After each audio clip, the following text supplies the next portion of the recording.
दिगंबरा दिगंबरा श्रीपाद वल्लभ दिगंबरा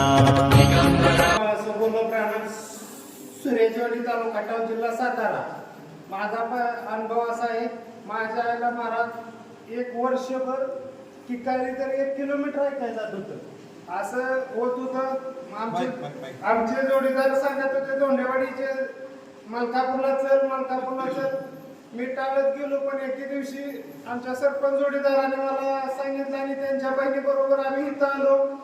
7 मार्चला पहिल्यांदा आलो, त्यानंतर 10 मार्च पासून जी बंद झालं ते आजपर्यंत बंद झालं ना। आता आषाढी एकादशीच्या दिवशी महाराज नंतर आणखीन चालू झालं, पण तुम्ही त्या वारीच्या असल्यामुळे मी फोन केलाय, पण मी गुरुवारी संध्याकाळला फोन केल्यानंतर तुम्ही सांगितलं तेव्हापासून आतापर्यंत बंद आहे।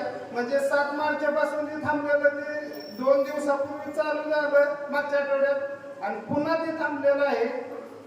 त्यामुळे आणि मी दवाखाना अकलूज विटा सातारा या ठिकाणी दाखवलं। कमीत कमी 20 दिवसाच्या 5-5 हजाराच्या गोळ्या आणत होतो, अंग सुजत होतं खायचं, पण बरं काय होत नव्हतं। मी आमचा बंधू आमचा व्यवसाय बघायचा काय शेती बघायची काही घरचं यात पूर्णपणे पिछाडलेलं होतं, पण आता पूर्णपणे यातून मुक्त झालोय। ते फक्त सुभाष बाप्पा महाराजांच्या आशीर्वादाने आणि एकनाथ महाराजांच्या आशीर्वादाने।